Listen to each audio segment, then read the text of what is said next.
Good morning. We find ourselves at a unique and powerful intersection of time, a moment that our culture has imbued with a certain sense of magic, the closing of one chapter and the opening of another. The beginning of a new year. There is a palpable feeling in the air, is there not? A feeling of a fresh start, a clean slate, the profound and beautiful promise of a blank page. It is a time when the human spirit naturally turns toward the idea of renewal, of possibility, of change. It is a moment pregnant with hope. But we must begin our time together today by engaging in a very honest, very serious conversation about that very word, hope. For many, the new year is an exercise in hope. They hope this year will be better than the last. They wish for a promotion. They hope to get in shape. They wish for their finances to improve.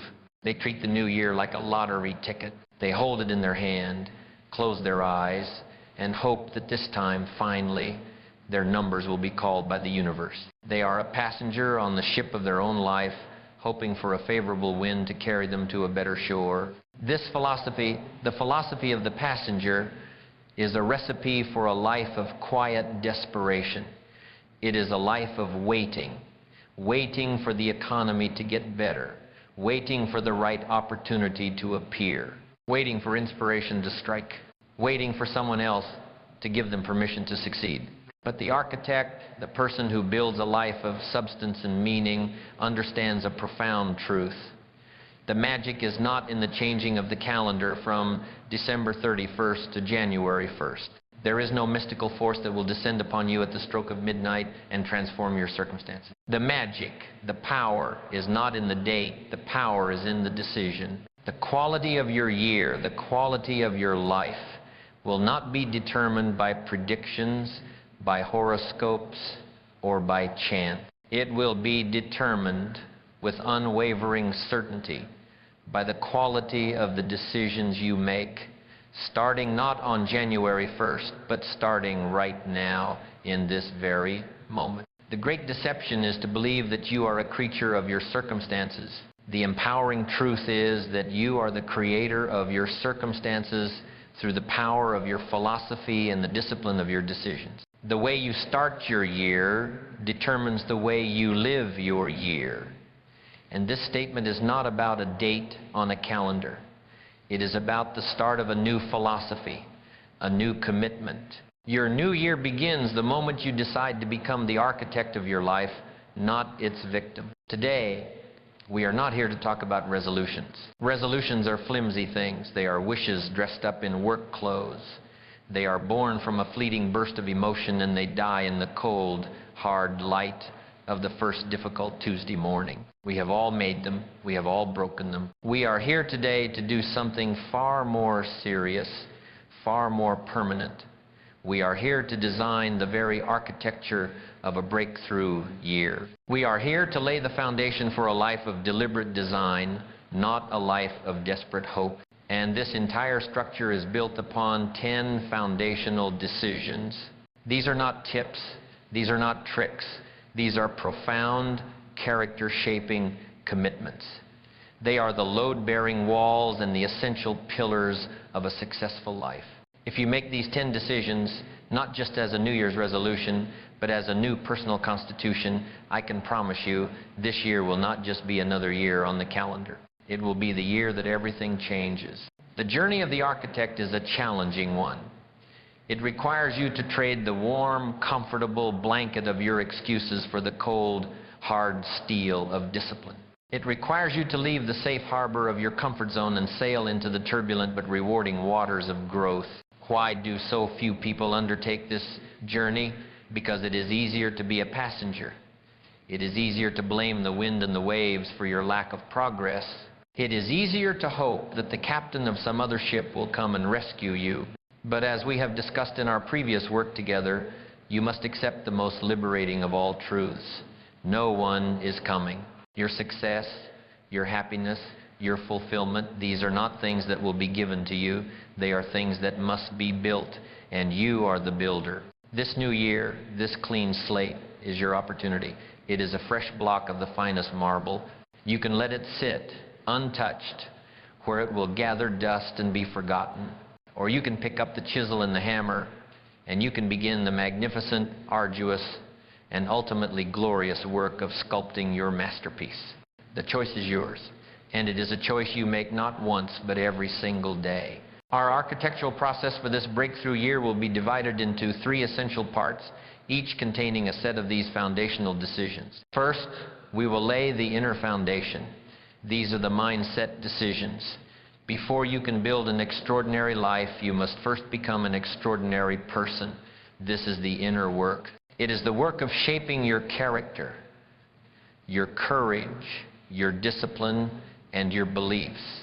This is where you decide who you are going to be. Second, we will construct the outer structure. These are the action-based decisions. With a solid inner foundation, we then turn to the external world. This is the work of managing your resources, your time, your money. It is the work of persistence, of relentless action, of showing up and doing the work day in and day out. This is where you decide what you are going to do. And third, we will ensure we build a holistic life. These are the integrated decisions. For what good is a magnificent skyscraper if it is cold and empty inside? This final part is about ensuring your success is complete. It is about integrating your ambition with your health and your relationships, creating a life that is not just successful, but also rich with meaning and fulfillment.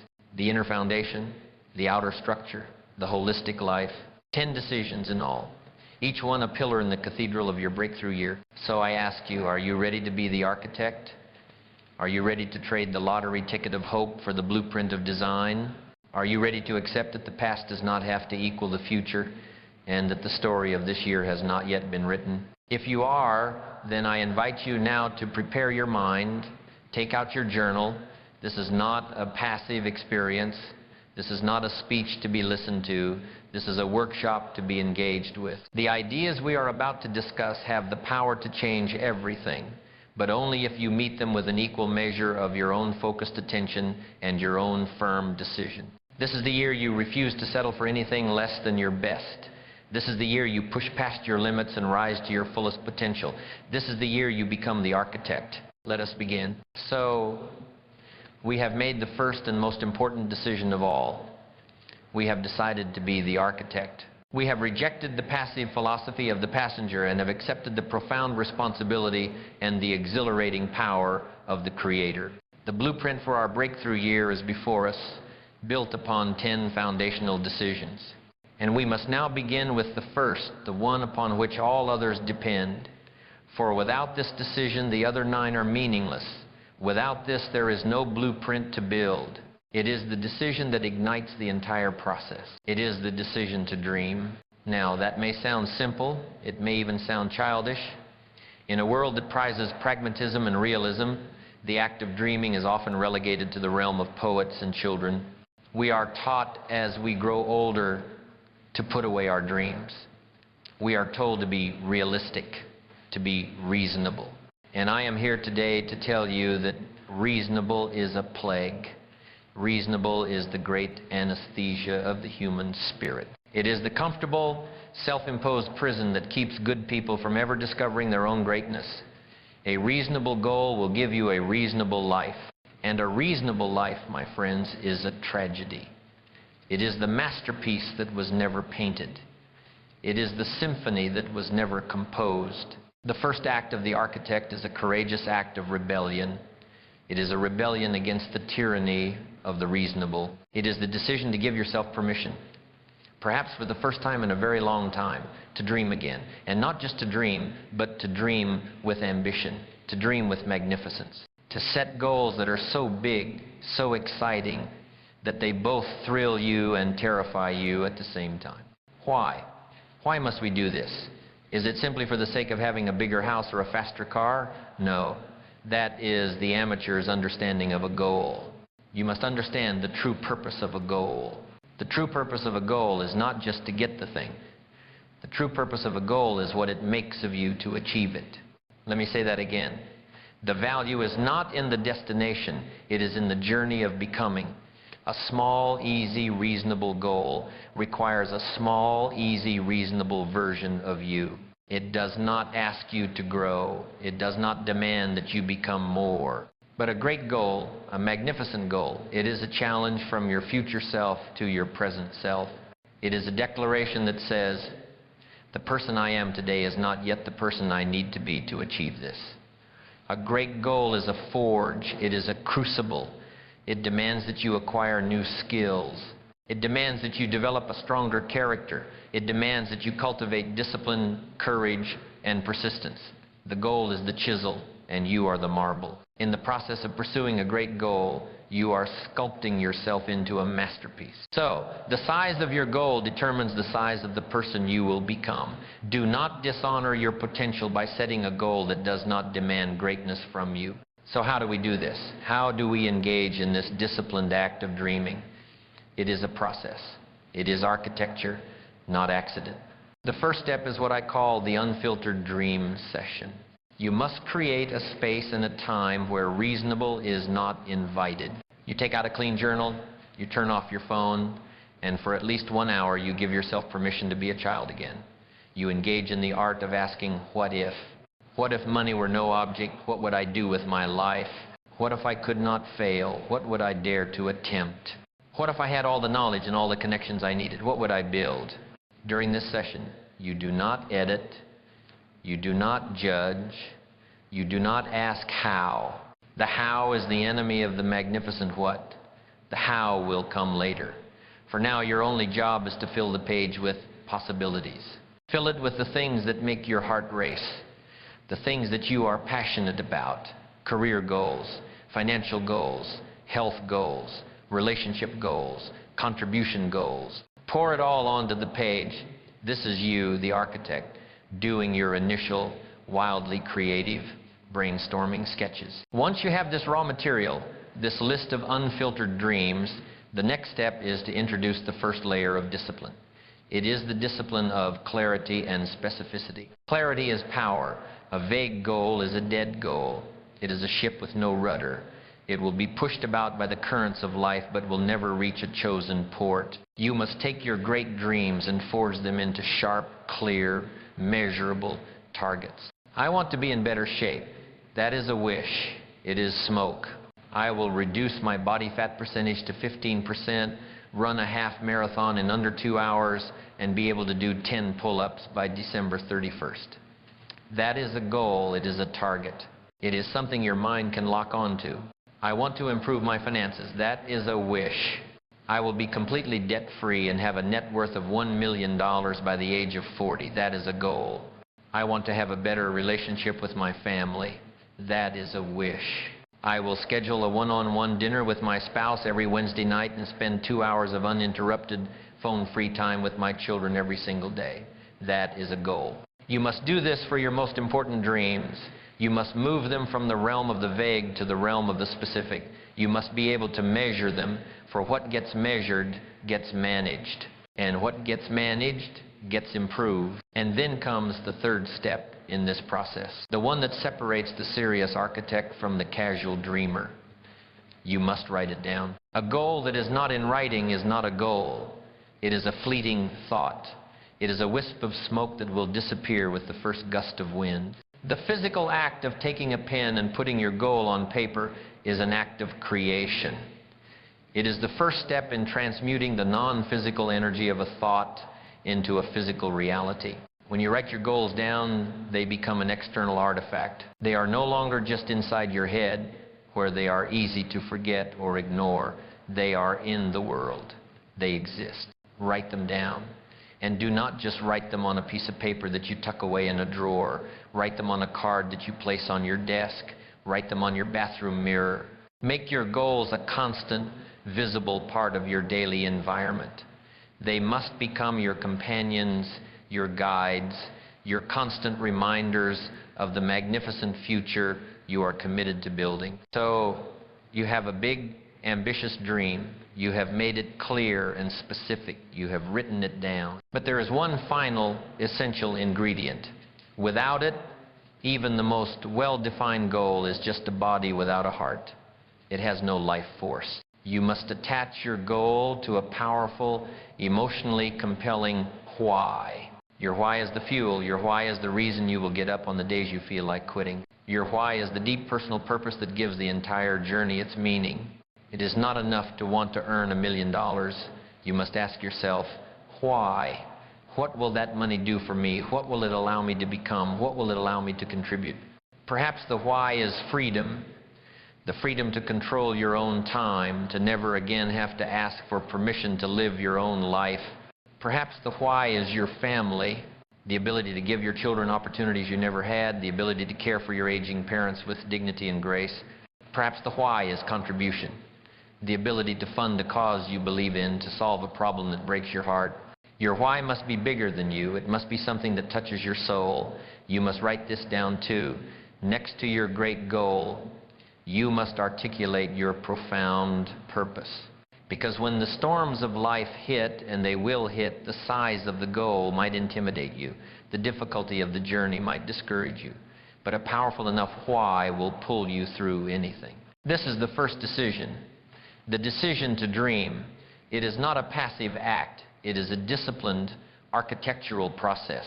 It is the unfiltered dream session to generate the raw material. It is the application of clarity and specificity to forge those dreams into targets. It is the physical act of writing it down to make it real, and it is the infusion of a powerful why to give it a soul. This is the first stone you will lay in the foundation of your breakthrough year. It is the destination you have chosen for your ship. With this magnificent destination in place, you now have a reason to learn to sail through any weather. You now have a reason to face the inevitable storms. And that brings us to the next essential decision. For once you have a great goal, life will immediately begin to test the quality of your resolve. You will be faced with difficulty, and you must now make the second foundational decision. It is the decision to endure. So, the first decision has been made. It is a magnificent and courageous decision. You have given yourself permission to dream. You have rejected the tyranny of the reasonable and have sketched the blueprint for a cathedral, not a woodshed. Your goal is big. It is ambitious. It is written down. It is fueled by a powerful emotional why. You are standing on one side of a great canyon, and on the other side, gleaming in the distance, is the accomplishment of your goal. The air is electric with possibility. The feeling is one of excitement, of inspiration, of limitless potential. But I must now talk to you about the canyon itself. The canyon is the journey, and it is vast, it is deep, and the winds that blow through it are often harsh and cold. The initial excitement you feel right now is a powerful force. It is the rocket fuel that will lift you off the ground.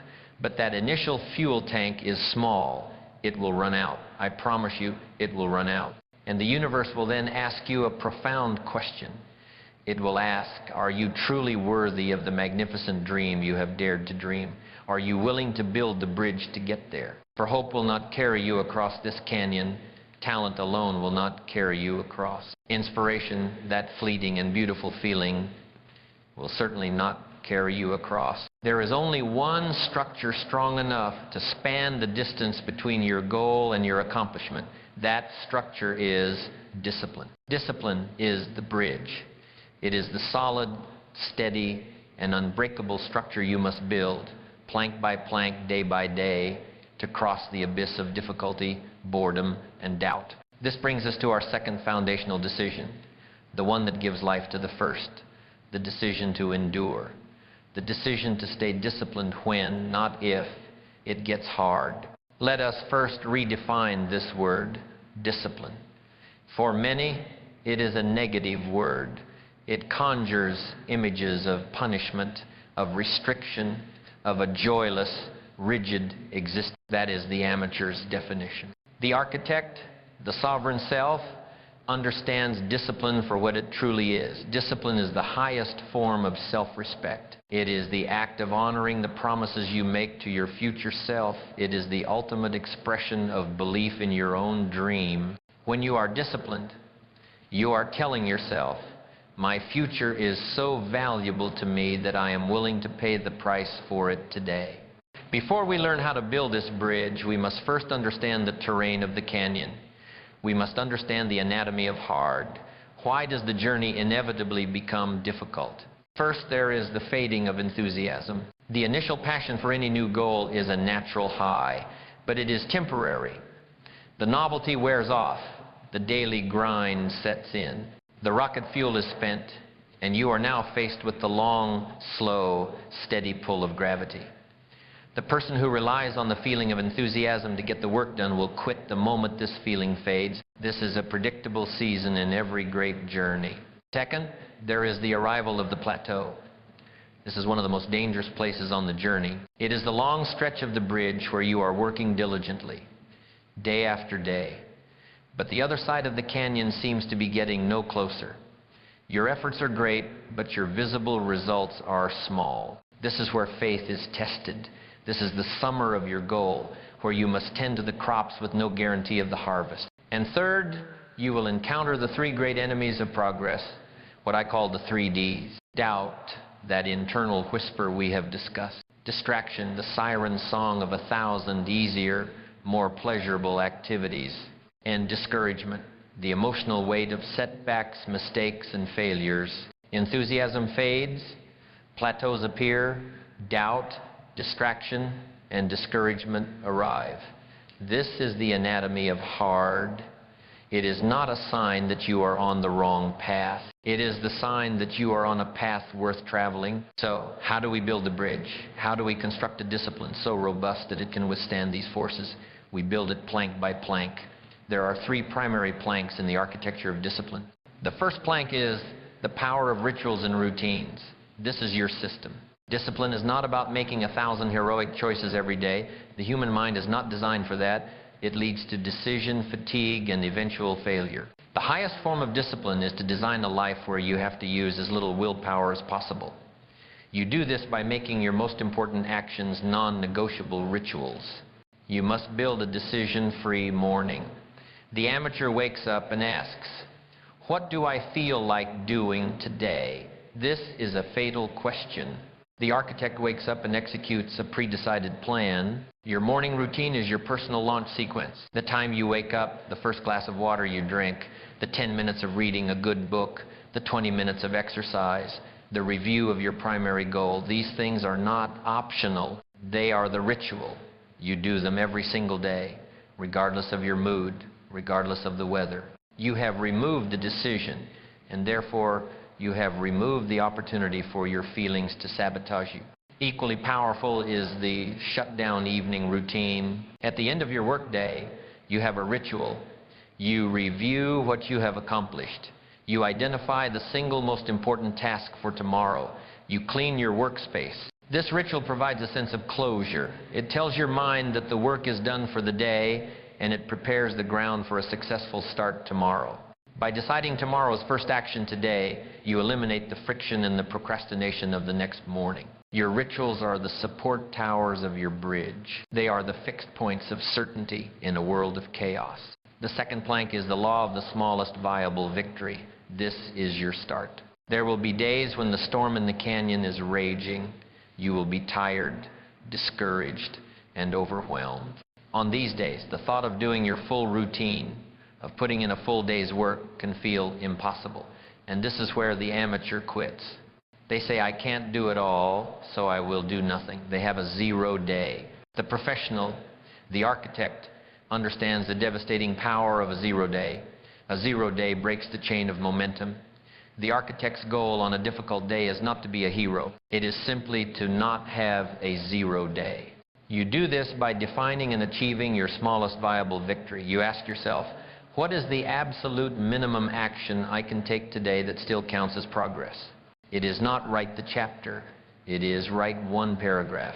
It is not run 5 miles. It is put on my running shoes and walk for 10 minutes. It is not make 50 sales calls. It is make 1 call. This is the 5-minute rule in its highest form.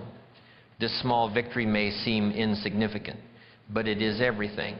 Why? Because it keeps you in the game. It proves to your subconscious mind that even on your worst day, you are still a person who shows up. You are still a person who acts.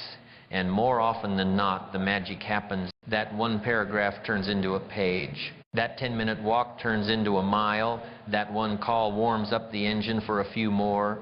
You have tricked your resistance and created momentum out of thin air. The third plank is the principle of accountability. This is your support structure. A bridge does not stand on its own. It has support cables. Accountability is the support structure for your discipline. It comes in two forms. First, there is internal accountability. This is the contract you have with yourself. This is your journal. This is you tracking your actions every day. This is the physical calendar on your wall where you mark a big X for every day you honor your commitment. You are creating a visual record of your integrity. You are holding yourself to the standard you have set. But we are human, and we are masters at letting ourselves off the hook. So we must also install external accountability. You must find a person you respect, a mentor, a coach, a trusted peer, and you must give them permission to hold you to your word. You do not just tell them your goal. You tell them your specific scheduled actions. My commitment is to write for 1 hour every morning from 6 a.m. to 7 a.m. Can I send you a confirmation email every Friday morning to report my progress? Now, it is no longer just about you. It is about your word. It is about your integrity in the eyes of someone you respect. The potential pain of having to report a failure is often a more powerful motivator than the potential pleasure of the goal itself. Do not fear this. Use this. Rituals and routines, the smallest viable victory, and the principle of accountability. These are the planks of your bridge. You lay them one at a time, day after day. And as you build, you must cultivate the spirit of endurance. You must learn to fall in love with the process, not just the prize. You must find a quiet satisfaction in the daily act of showing up, of laying another plank, of keeping the promise you made to yourself. The ultimate reward of discipline is not the thing you get at the end, it is the person you become along the way. It is the self-respect, the inner strength, the quiet, unshakable confidence of the person who knows, deep in their soul, that they cannot be easily broken. That is the true prize. And when you have made this profound decision to endure, when you have committed to building this unbreakable bridge of discipline across the canyon of your greatest ambition, you will find that the journey itself requires you to constantly face new and uncomfortable situations. The very act of building the bridge forces you to the edge of the safe ground you have always known. And to continue, you must be willing to step off that safe ground. You must be willing to embrace the discomfort that is the prerequisite for all growth. This brings us to the next great decision the architect must make. It is the decision to grow by saying no to your comfort zones. So, we have made two profound decisions. The decision to dream, which gave us our destination, and the decision to endure, which gives us the discipline to build the bridge to get there. You now have the blueprint, and you have the commitment to the work. This is a powerful combination, but the work of building that bridge will require you to venture into new and unfamiliar territory. It will demand that you leave the safe, solid ground you have always known and step out over the canyon. The very act of enduring the hard work will force you to confront your limits. And this brings us to the third foundational decision the architect must make. It is a decision that must be made not just once, but every single day.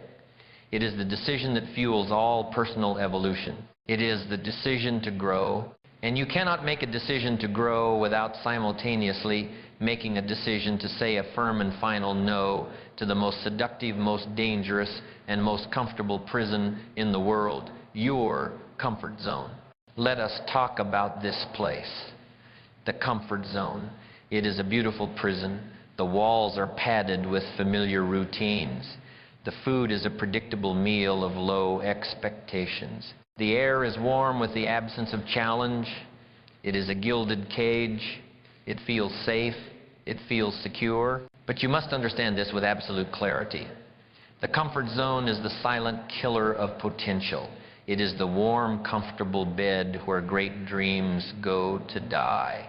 It is the enemy of the life you were meant to live. Here is the great paradox of the human experience. A part of you, the highest part of your spirit, craves growth, expansion, and achievement. It yearns for the view from the mountaintop. But another part of you, the oldest, most primitive part of your brain, craves only one thing: safety. Its sole mission is to keep you alive, to conserve energy, and to avoid all risk and discomfort. These two desires are in direct and eternal opposition. The life you want is on the other side of the work your brain is designed to avoid. The decision to grow, therefore, is a conscious act of rebellion against your own deepest instincts for safety. It is the decision to prioritize becoming over being. To break free from this gilded cage, we must first understand its anatomy. What are the bars that keep us locked inside? The first bar is the bar of the familiar. Our brains are efficiency machines. They create neural pathways for our routines so that we can perform them without conscious thought. This is useful for driving a car or brushing your teeth. But when your entire life becomes a collection of unthinking routines, you are no longer living. You are merely existing on autopilot. We stay in the familiar job, the familiar relationship, the familiar city, not because it is great, but because it is known. The unknown is cognitively expensive. It requires effort, attention, and energy. And so the mind clings to the familiar, even if the familiar is a source of quiet misery. The second bar is the bar of fear. This is the primary structural component of the cage, and it has many forms. There is the fear of failure, the fear of trying something new and looking foolish, the fear of investing your time and money and having nothing to show for it. This fear whispers, it is better to not try at all than to try and fail. Then there is the fear of judgment, the fear of what they will say. Your friends, your family, your colleagues. Who does he think he is? She's getting a little too ambitious. To step out of your comfort zone is to risk the criticism of the crowd. And the fear of social rejection is one of the deepest fears we possess. And perhaps the most subtle fear of all, the fear of the unknown. The mind loves certainty. The comfort zone, no matter how limiting, is a known quantity. The world outside of it is uncertain. And the primitive brain equates uncertainty with danger. The third bar, and this is a deep one, is the bar of identity. We become attached to the story of who we are inside the cage. We build an entire identity around our limitations. I'm just not a numbers person. I'm not a natural leader. I'm an introvert. I'm not the kind of person who takes big risks. These are not descriptions of reality. They are the titles we have given ourselves. They are the comfortable, self-imposed labels that absolve us of the responsibility to grow. To step out of the comfort zone means you must be willing to let a part of your old self die. You must be willing to become a beginner again. And that is a terrifying prospect for the ego. So, these are the bars of our beautiful prison. The familiar, fear, and identity. How do we break free? We do not break free with one heroic, dramatic act of rebellion. The prisoner who tries to smash down the door with a single desperate charge will only exhaust themselves and retreat in defeat. The escape of the architect is a masterpiece of strategy and discipline. It is a process. The first step in this process is a profound reframing of your relationship with fear. You must learn to see fear not as a stop sign, but as a compass. Let me say that again. Fear is your compass for growth. The thing you are most afraid of, the thing that makes your stomach tighten, the conversation you are avoiding, the project that intimidates you that is not a warning to retreat. That is a bright, flashing arrow pointing directly to your next area of necessary development. I want you to engage in this exercise. Take out your journal and make a list. What I am afraid to do. Be brutally honest. Afraid to ask for a raise. Afraid to start a YouTube channel. Afraid to have a difficult conversation with a loved one. Afraid to sign up for that marathon. This list you have just created is not a list of your weaknesses. It is the curriculum for your own personal greatness. It is your personalized growth map. The architect does not run from the items on this list. The architect systematically walks toward them. But how? This brings us to the second part of the strategy. It is what I call the one-step-out strategy. You do not conquer your greatest fear with one giant leap. That is the path to overwhelm and retreat. You conquer it by taking one small, manageable, but non-negotiable step outside the boundary of your current comfort zone. You expand the borders of your cage, inch by inch, day by day. Let's be practical. If your fear is public speaking, your one step out is not to book a TED Talk. That is a leap across the canyon. Your one step out is to raise your hand and ask one question at the next all-hands meeting. It is still uncomfortable. It is still outside the line, but it is manageable. If your comfort zone is your current fitness level, your one step out is not to sign up for an ultramarathon. Your one step out is to run for 1 more minute on the treadmill today than you did yesterday. If your comfort zone is avoiding financial risk, your one step out is not to invest your life savings. It is to invest $100 in a course to learn about investing. This strategy is powerful because it is sustainable. It builds on the law of deliberate momentum. Each small step out builds the courage, the proof to take the next slightly larger step. You are building your muscle of courage through progressive overload. And this leads to the third and most practical discipline. I want you to establish a discomfort quota. Your mission, should you choose to accept it, is to do one thing every single day that makes you slightly uncomfortable. One thing that is on your fear list. It could be small. Introducing yourself to a stranger. Trying a food you think you do not like. Taking a different route home from work. Making the call you have been putting off. What does this do? It normalizes the feeling of discomfort. You are teaching your nervous system through repetition that discomfort is not a threat. It is simply the feeling of growth. You are transforming your relationship with discomfort from one of fear to one of familiarity. You are making it your training partner.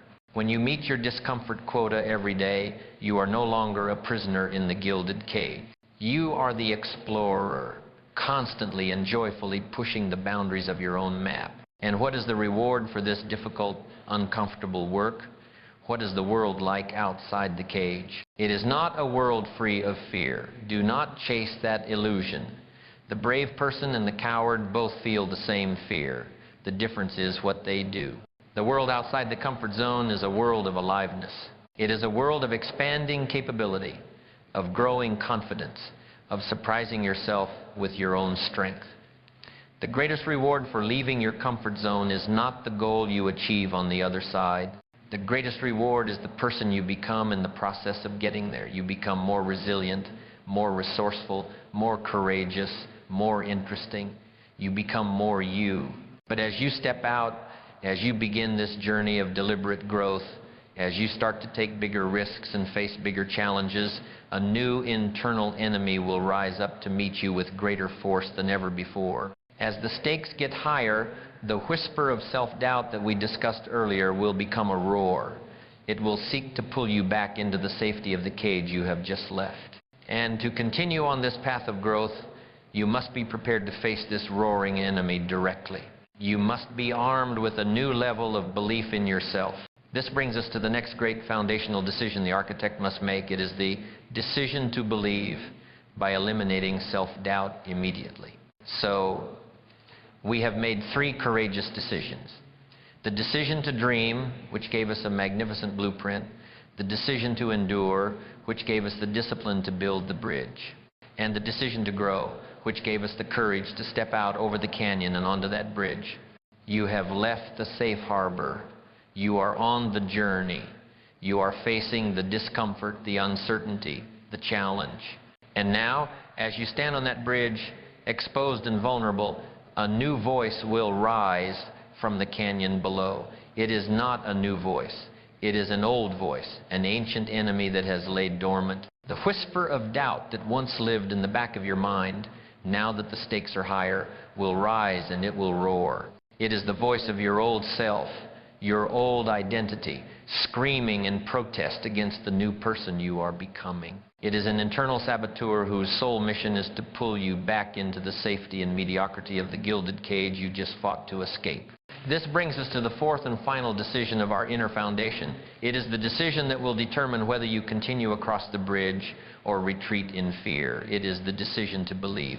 And it is a decision that must be executed by eliminating self-doubt immediately. Immediately. Not tomorrow. Not after you have debated with it for a while. Not after you have asked for a second opinion. Immediately. You must come to understand that a thought of self-doubt is a poison. It is a fire starting in your home. You do not analyze the fire. You do not negotiate with the fire. You do not sit with the fire and try to understand its feelings. You extinguish it immediately. To tolerate self-doubt in your mind is to allow a traitor to sit on your royal council. It will undermine every decree, question every decision, and sow dissent in your inner kingdom. The architect of a breakthrough year must be a ruthless guardian of their own belief system. But to defeat this enemy, you must first understand its weapons. The saboteur is clever. It does not use brute force. It uses sophisticated psychological warfare. Let us dissect its 4 primary weapons so you may recognize them the moment they are deployed. The first is the magnifying glass of failure. Doubt is a dishonest historian. It will reach into your entire life's history, bypass 1,000 moments of success, courage, and resilience, and it will find your one most painful failure. It will then take that one failure and hold a giant magnifying glass over it until it is so large, so distorted, that it eclipses everything else in your past. It will whisper, "See, this is who you really are. You are a failure. Remember that time you tried and were embarrassed? This time will be no different." It is a powerful illusion. But you must see it for what it is, a deliberate distortion of your own history. The second weapon is the crystal ball of catastrophe. Doubt is a false prophet. It pretends to see the future, but it can only ever project a future filled with worst-case scenarios. It is the master of the terrifying question, what if? What if you invest your money and lose it all? What if you give the presentation and they laugh at you? What if you leave this job and you can't find another? It bombards you with a future of ruin and despair, creating a paralysis of analysis. It makes the potential pain of action seem so great that the current pain of stagnation feels like a safe harbor. The third weapon, particularly potent in our modern age, is the unfair comparison. Doubt will force you to compare your behind-the-scenes footage with everyone else's highlight reel.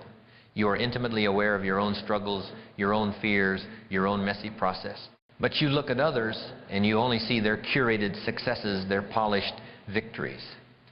Doubt then whispers the devastating lie, they have something you don't. They are naturally more confident, more talented, more disciplined.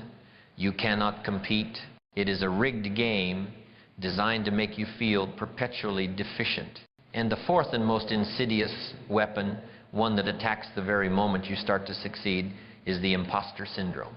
Just as you take a step onto the next level, as you begin to achieve a part of your great dream, this weapon is deployed. The voice says, you do not belong here, you are a fraud. You have been lucky. Soon, everyone will discover that you are not as smart or as capable as they think you are. It is the fear of being exposed. It is a weapon designed to make you sabotage your own success, to retreat to a level where you feel you belong. These are the weapons: the magnifying glass of failure, the crystal ball of catastrophe, the unfair comparison, and the imposter syndrome. So, this is the enemy. These are its tactics. Now, let us assemble your arsenal. Let us build your counteroffensive. For every weapon of doubt, there is a more powerful weapon of belief. Your first counteroffensive is the Journal of Evidence. You must become the true historian of your own life. We spoke earlier of the journal as your evidence locker. Now you understand its true purpose. It is the meticulously documented case file that you will use to refute the lies of the saboteur. You do not argue with doubt. You present it with facts. Your journal must become a record of every victory, no matter how small. Every time you push through a difficult workout, every time you make a call you were afraid to make, every compliment you receive, every skill you learn, every challenge you overcome, you write it down. When the magnifying glass of failure appears, you do not engage in the debate. You open your journal and you read 5 pages of your own documented history of resilience and success. The facts will silence the lie. Your second counteroffensive is the power of declarations. This is your royal decree. Doubt speaks in whispers. You must speak with authority.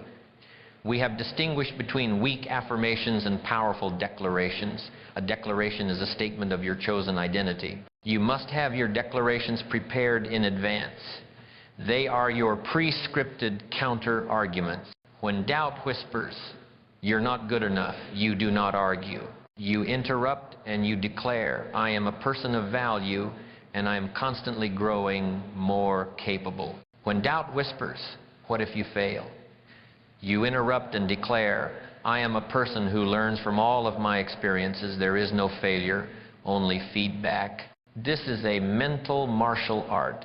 It is the discipline of interrupt and replace. The moment you hear the poison, you administer the antidote immediately, without hesitation. You are the sovereign of your mind, and you have decreed that the language of doubt is an illegal currency within your kingdom. Your third counteroffensive is the Council of Allies. This is your social fortress. Doubt thrives in the darkness of isolation. It is a creature of the shadows. It has the most power when you are alone with your own negative thoughts. You must drag it into the light. You must deliberately build a small, trusted council. Your elevators, the people who believe in you, sometimes more than you believe in yourself. When you are under attack from the saboteur, you do not hide in shame. You call a meeting of your council. You say to your mentor, I am facing a great challenge and the voice of doubt is loud today. And your mentor, who sees your potential, will reflect your own strength back to you when you cannot see it. They will lend you their belief until your own is restored. Do not try to fight this battle alone. Belief is nurtured in community. And your fourth and most powerful counteroffensive, the one that silences all debate, it is deliberate action. Doubt cannot survive in the face of consistent, tangible progress. You can argue with a thought, but you cannot argue with a result. On the days when the roar of self-doubt is deafening, that is not the day for grand strategic planning. That is the day for the smallest viable victory. That is the day you must force yourself to take one small, physical, undeniable step forward. The doubt says, you will never finish this book. You do not argue. You sit down and you write 100 words.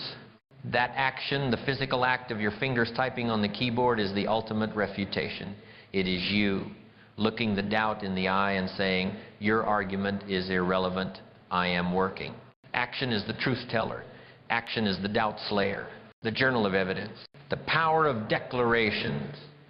The Council of Allies. And the ultimate weapon, deliberate action. This is your arsenal. The decision to believe is not a passive, hopeful state. It is an active, ongoing, and courageous war against the forces of your own internal resistance. When you master this decision, when you become a warrior for your own belief, your inner world is transformed. The foundation of your architecture is now complete. Think of what we have built. You have made the decision to dream, giving you the blueprint. You have made the decision to endure, giving you the bridge of discipline. You have made the decision to grow, giving you the courage to cross that bridge. And now you have made the decision to believe, giving you the power to silence the enemies you will meet on that bridge. With this solid, unbreakable inner foundation now in place, with a character forged in discipline and a belief system fortified against all internal saboteurs, you are finally truly ready to begin the external work. You are ready to take this magnificent inner strength and apply it to the world with full force. It is now time to begin constructing the visible part of our cathedral. It is time to build the outer structure, founded upon the decisions of action. We have now completed the work on our inner foundation. We have laid the 4 cornerstones of a powerful mindset, the decision to dream, to endure, to grow, and finally, to believe.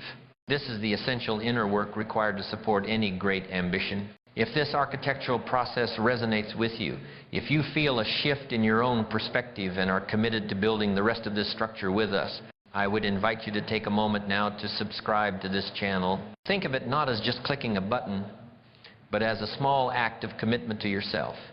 It is your weekly appointment with your own potential, a constant reminder of the architect you are deciding to become. Subscribe, and let us now begin the work on the outer structure. So, the inner foundation is complete, a remarkable achievement. You have made the foundational decisions. The decision to dream has given you the magnificent blueprint. The decision to endure has given you the philosophy of discipline. The decision to grow has given you the courage to leave the harbor of comfort. And the decision to believe has armed you against the internal saboteur of self-doubt. You have become a person of immense potential. Your inner world is a place of order, strength, and clarity. But we must now confront a profound and sober truth.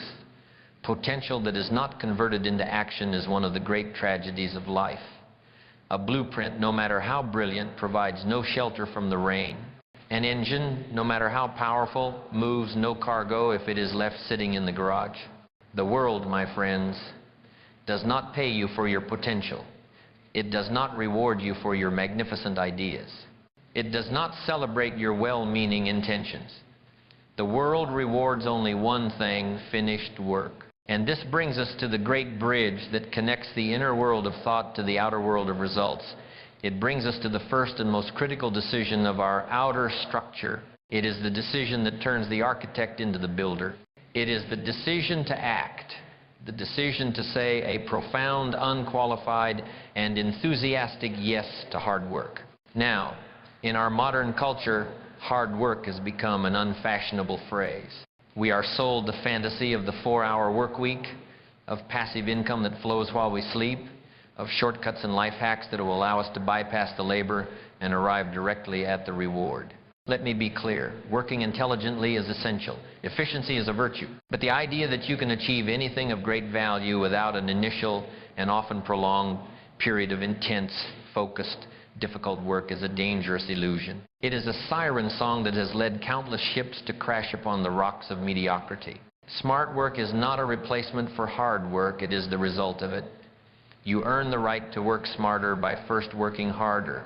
You earn the insights for efficiency through the experience of inefficiency. You build the systems for passive income through the very active, very demanding labor of creating something of value in the first place. Hard work is the price of admission for a life of achievement. There are no discounts. There are no special promotions. Everyone who has ever built something of lasting value has paid this price. The question is not whether the price must be paid. The question is whether you are willing to pay it. But before we can say yes to hard work, we must first understand what it truly is. For not all effort is created equal. You must learn to distinguish between the state of being busy and the act of being productive. The world is filled with busy people. They rush from meeting to meeting. Their email inboxes are a flurry of activity. Their to-do lists are a mile long. They are in constant motion. They are often exhausted by the end of the day. But if you look at their actual progress on their most important goals over the course of a year, it is often negligible. Why? Because their activity is a form of sophisticated procrastination. Being busy is a way to feel productive without having to do the difficult, uncomfortable, high-value work that truly moves the needle. It is easy to answer 50 emails. It is hard to make the 3 sales calls that could change the future of your business. It is easy to attend another meeting. It is hard to sit in solitude for 2 hours and do the deep, strategic thinking required to solve your biggest problem. Being busy is working on the periphery. Being productive is working at the core. The decision to act, therefore, is not a decision to simply work more hours. It is the decision to focus your energy with laser-like precision on the vital few tasks that produce the vast majority of your results. You must become a ruthless strategist of your own effort. At the beginning of each day, as you look at your list of tasks, you must ask yourself the architect's question: which 1 or 2 items on this list, if I complete them today, will make the greatest impact on my primary goal? Those 1 or 2 items, that is your hard work for the day. That is the work you do first, when your energy is highest. That is the non-negotiable part of your schedule. Everything else is secondary. The person who masters this distinction, the distinction between the urgent and the important, between motion and progress, is the person who can achieve in 1 year what the busy person fails to achieve in 10. Once you have identified the right work, you must then cultivate the right spirit toward it. You must change your relationship with the labor itself. The amateur sees hard work as a punishment, a toll that must be paid to get the prize. They endure the work in order to get the weekend, the vacation, the retirement. The architect, the master craftsperson, learns to fall in love with the process. They find a deep, quiet satisfaction not just in the finished cathedral, but in the daily act of laying the stones. There is a dignity in a day of honest, focused productive effort. There is a unique joy in applying your skills to a worthy challenge. There is a profound sense of fulfillment in going to bed at night, physically tired but spiritually energized, knowing that you gave your best today. You must learn to find the reward in the labor itself, not just in the results of the labor. And you must understand that work does more than just build your business or your bank account. The work builds you. Hard work is the great sculptor of human character. It is the forge in which your potential is hammered into strength. Every time you say yes to hard work, you are casting a vote for a better version of yourself. What character traits does it build? It builds resilience. When you consistently do hard things, you learn that you can survive setbacks. You develop a psychological toughness that cannot be acquired in any other way. It builds patience. The act of working diligently toward a distant goal teaches you that great things take time. You unlearn the childish demand for instant gratification and you develop the mature virtue of patience. It builds humility. It teaches you that you are not above the work. It grounds you in the reality that value must be created before it can be received. And most importantly, it builds self-respect. There is no feeling in the world that can compare to the quiet inner pride of knowing that you have earned your success. That you did not wish for it, you did not wait for it, you built it with your own two hands, day by day. That kind of self-respect is a form of wealth that no one can ever take from you. Now, I must be honest with you. This journey of hard work will be more difficult than you imagine. The blueprint will always look easier than the construction site. It will take longer than you planned. You will encounter problems you did not foresee. This is not a message of discouragement. It is a message of preparation. The foolish architect expects a smooth and easy process. The wise architect anticipates the challenges and prepares their mind for the inevitable toil. They understand that the obstacles are not in the way of the work. The obstacles are the work. Overcoming them is the process of building. The decision to act, the decision to say yes to hard work, is not a decision you make once. It is a decision you must remake every single morning. It is a daily renewal of your vows. It is you looking at your blueprint and saying, yes, the cathedral is worth the labor.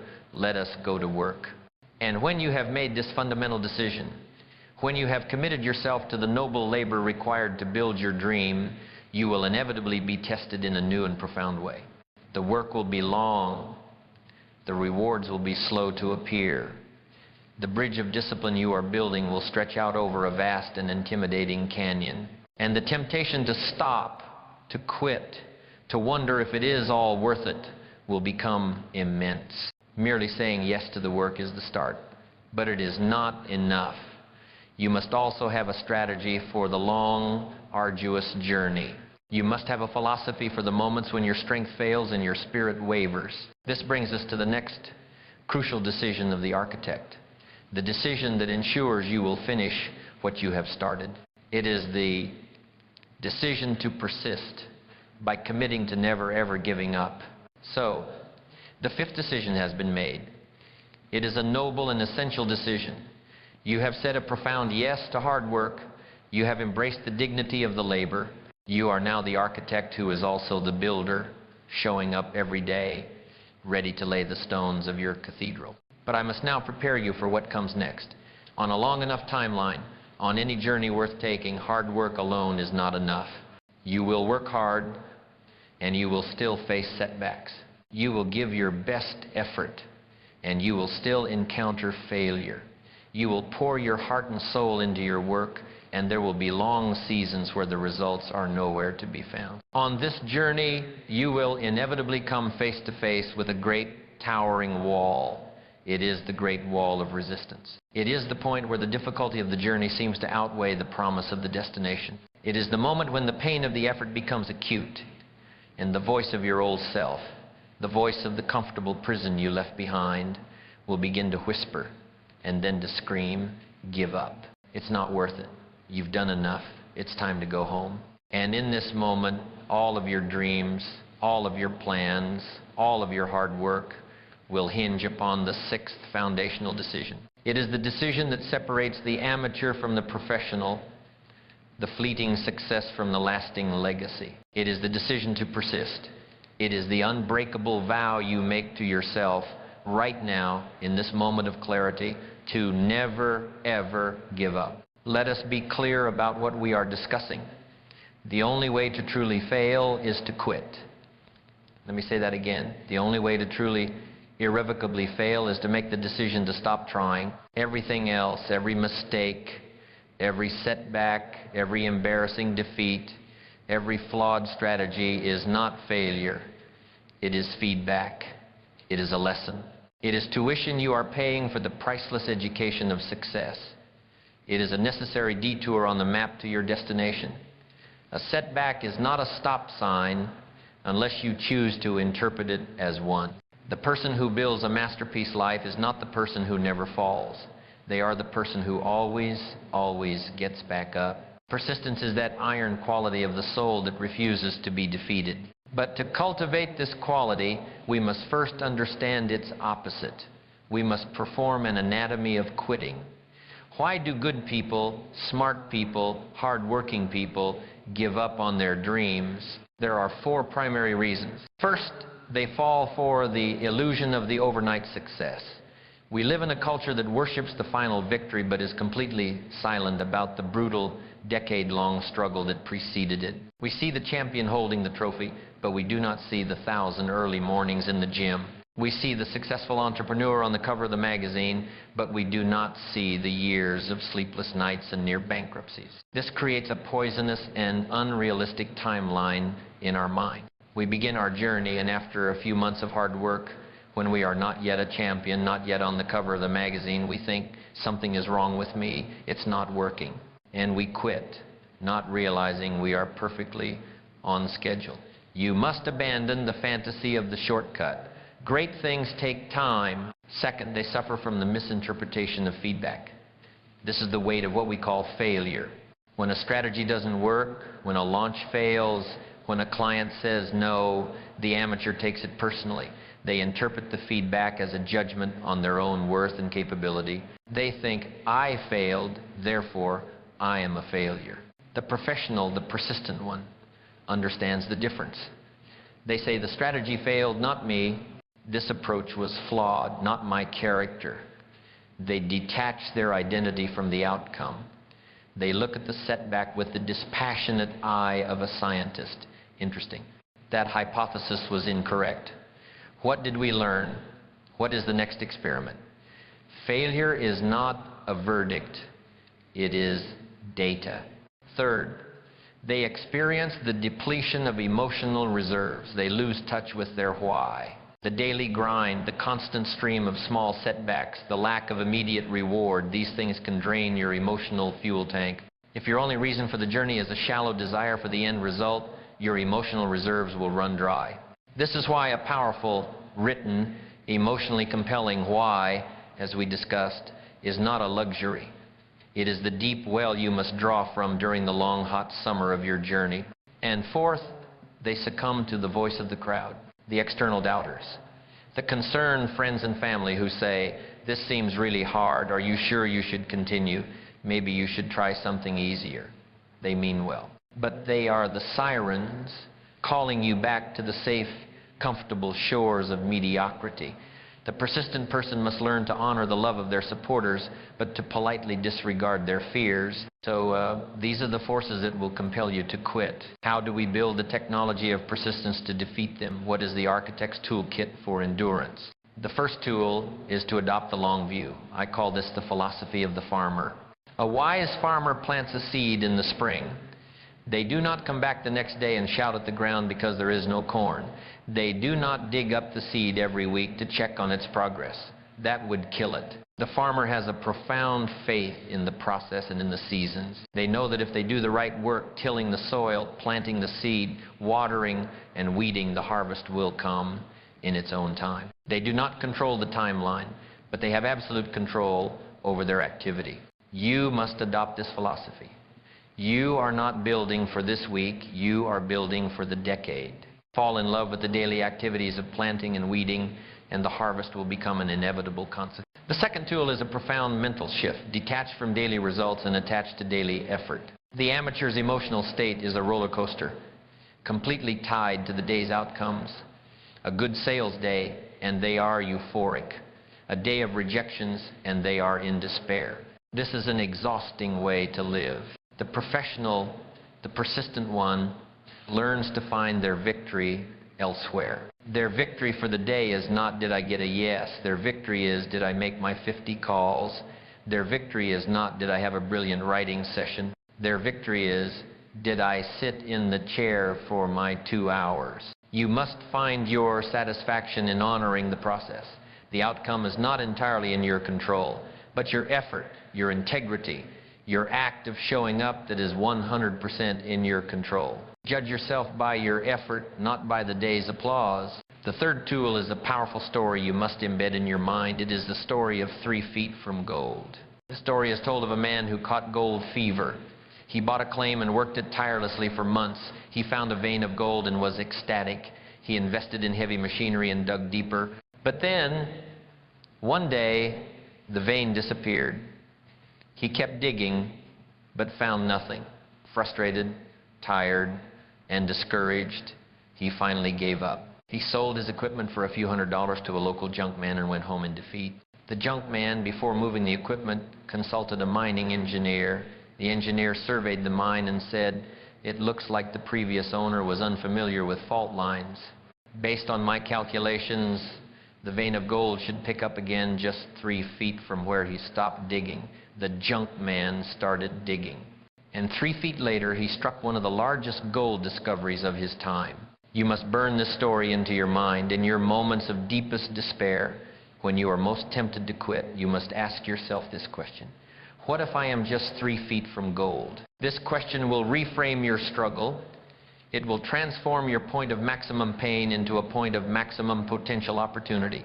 What if this final difficult push is the last one you need? More often than not, the temptation to quit is strongest right before the breakthrough. And the final tool is to develop a resilience ritual. This is your recovery system. Persistence is not about being a machine that never feels pain. It is about how quickly you can recover from a blow. You must have a predefined process for when you get knocked down. First, you allow yourself to feel the disappointment, but you time box it. You give yourself one evening to be frustrated, to be angry. You do not let it bleed into the next day. Second, you conduct a failure autopsy. The next morning, you look at the setback with the cool, dispassionate eye of a surgeon.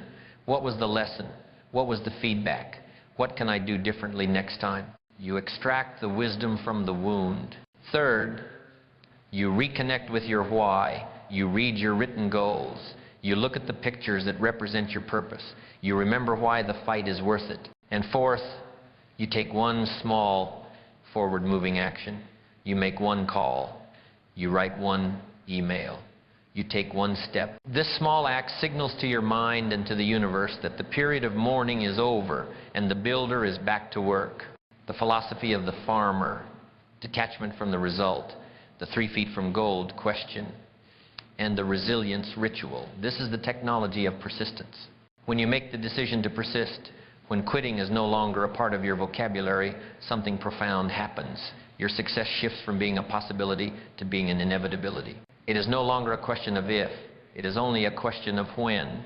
As long as you remain in the game, as long as you keep building your bridge, you will eventually reach the other side. Persistence is the force that bends the arc of time toward your goals. And when you have this unbreakable vow to see things through, you understand that a long journey requires resources. It requires fuel for the engine. It requires capital for the construction. A grand vision with a long timeline cannot be sustained on willpower alone. This brings us to the next practical decision of the architect. The decision to manage your resources with the same discipline you apply to your work. It is time to make the decision to invest by stopping the waste of money. So, we have made the vow. The sixth decision, the decision to persist, is in place. You have committed to the long journey. You have made the promise to yourself that you will not quit when the work is hard, that you will not stop when the results are slow, that you will endure through the seasons of difficulty. This is a noble and powerful commitment. But a long journey requires more than just willpower. A long campaign requires more than just courage. It requires resources. It requires fuel. It requires capital. And the most tangible, most measurable resource you have at your command is your money.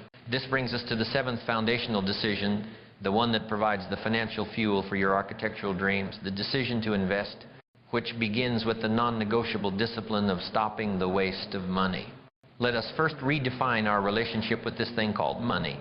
For most people, their relationship with money is one of servitude and anxiety. They are a slave to it.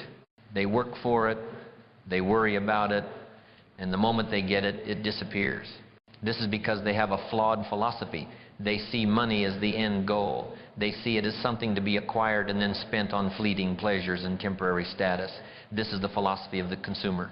The architect, the sovereign self, has a different philosophy. They do not see money as the destination, they see it as a tool. It is the fuel for the ship. It is the raw material for the construction. It is a form of stored power, a representation of your past time, energy, and value delivered. And because it is a tool, a form of power, it must be commanded, not consumed. The architect is not a consumer of their resources, they are a commander, and this is the great shift you must make. You must stop being a mindless spender and become a deliberate, strategic commander of your financial resources. But before a great general can command an army, they must first ensure their supply lines are not hemorrhaging. They must plug the leaks. And the first act of the financial commander is to perform a ruthless audit of the battlefield and to stop the waste. Let us perform an anatomy of this waste.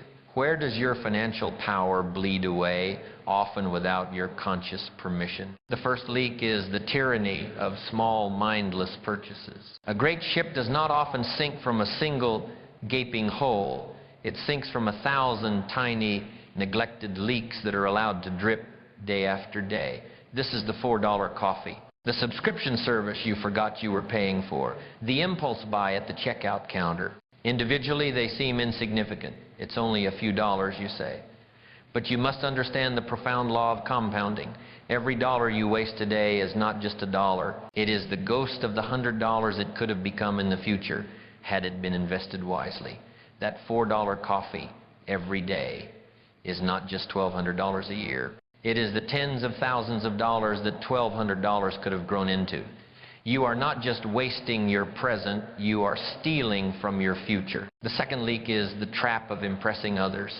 I call this the social tax. This is the act of buying things you do not need with money you do not have to create a fleeting impression on people you do not even like.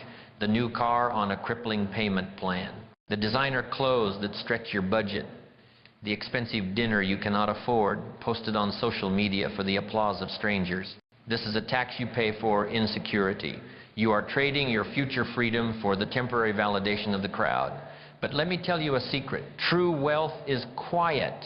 It is the confidence that comes from a strong balance sheet, not a loud logo. The person who is truly wealthy does not need to prove it. The person who is building a masterpiece life is too busy working on their architecture to be concerned with the fleeting opinions of those in the cheap seats.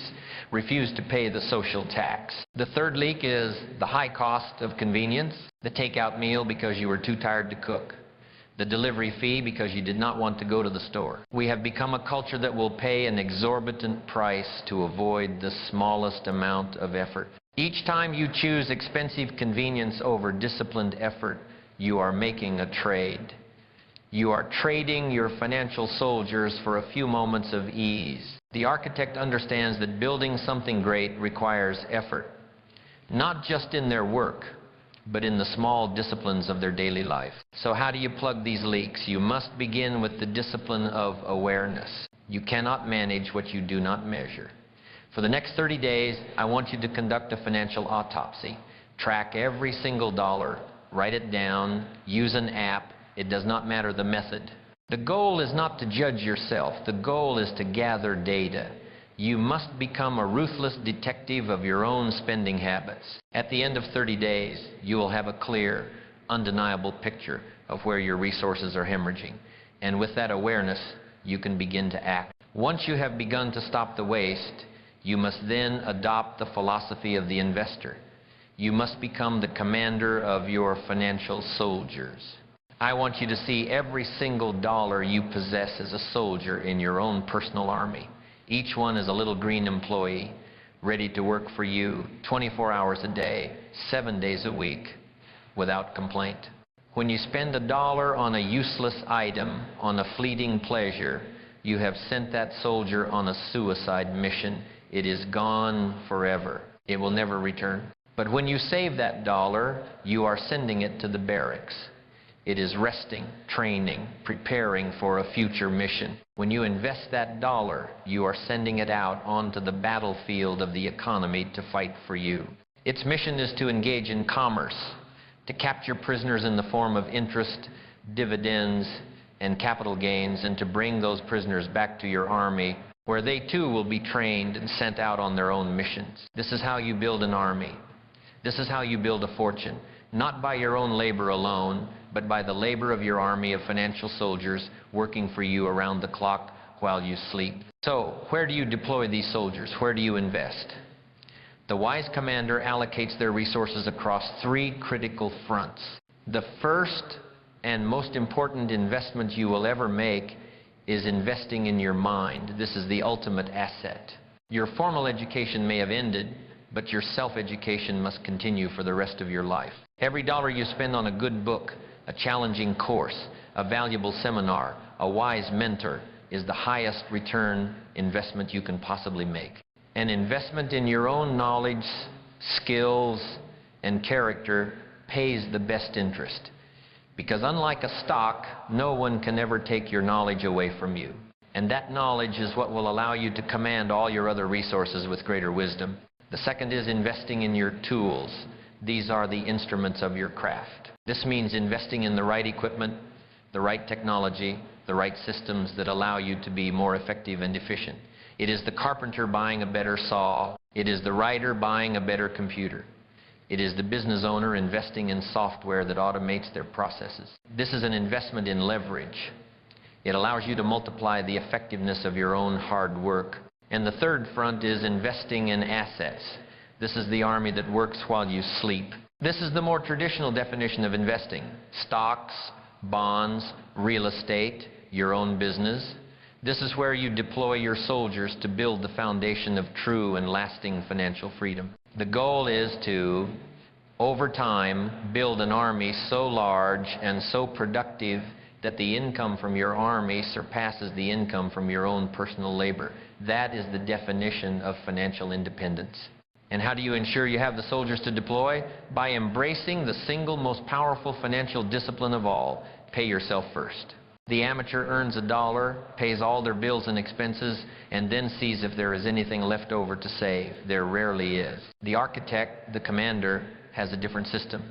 They earn $1, and the very first bill they pay is to their future self. A non-negotiable 10, 15, or 20% of their income is immediately transferred to their investment account. It is taken off the top.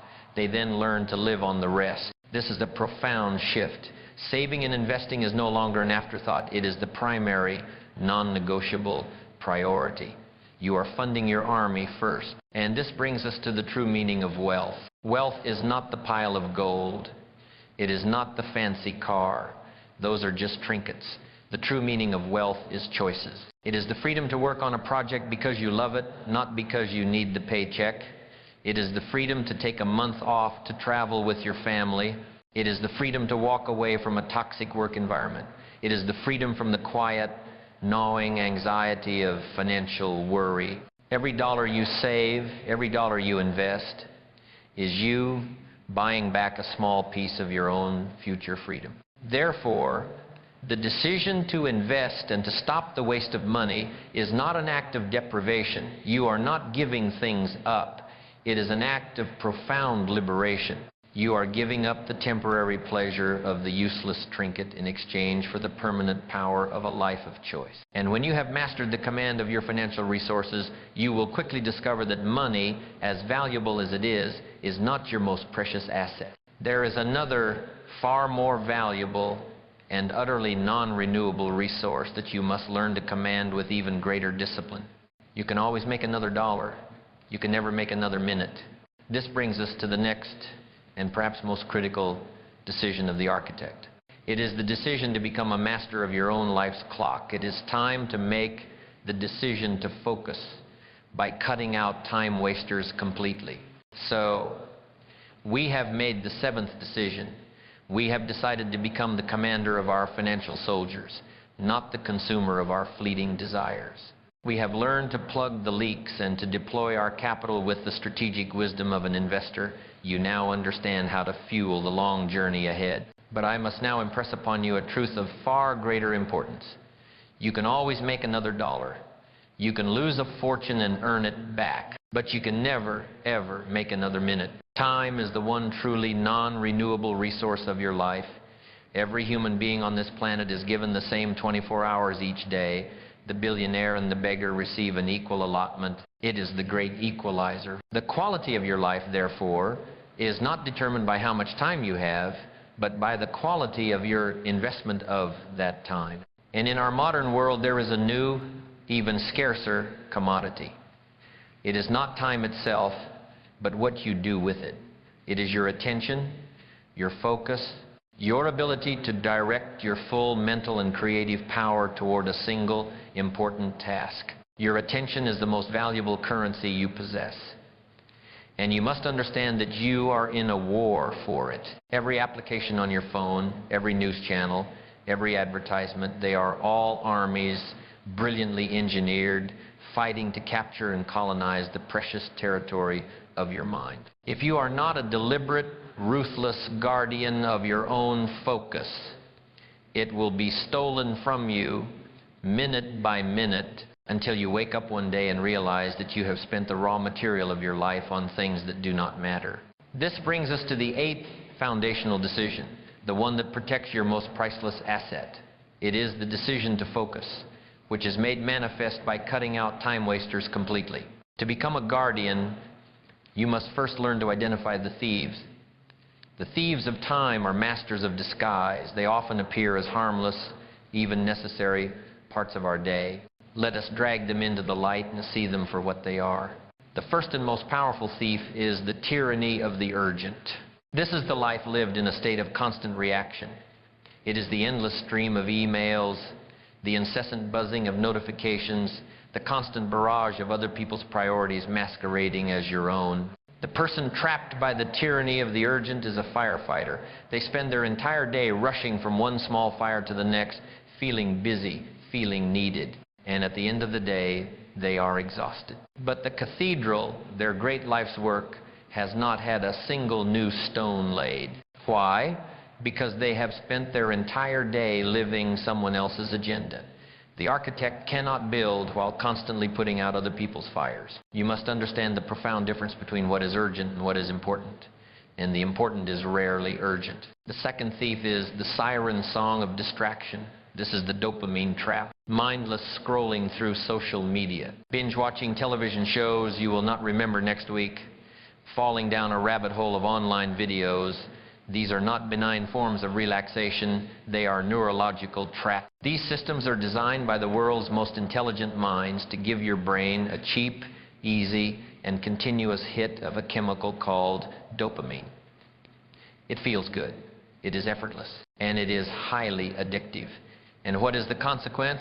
It rewires your brain. It shortens your attention span. It makes the hard, focused, deep work required to build your masterpiece feel dull and unappealing by comparison.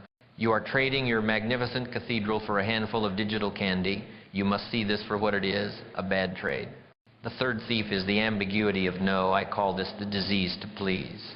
This is the time wasted in unnecessary meetings you were afraid to decline, the pointless phone calls you took because you did not want to be rude, the tasks you took on for others that had nothing to do with your own primary goals. Every time you say yes to something that does not serve your purpose, you are implicitly saying no to something that does. Your yes is a precious resource. You cannot give it away freely to every request that comes your way. A lack of boundaries for your time is a profound lack of respect for your own life. So how do we fight these thieves? We begin, as we did with our finances, with an honest audit. You must conduct a time autopsy. For 1 week, I want you to track your time in 30-minute blocks from the moment you wake up to the moment you go to sleep. Be brutally honest. No one needs to see this but you. At the end of that week, you will have a perfect, undeniable photograph of where your life is going. The data will likely shock you.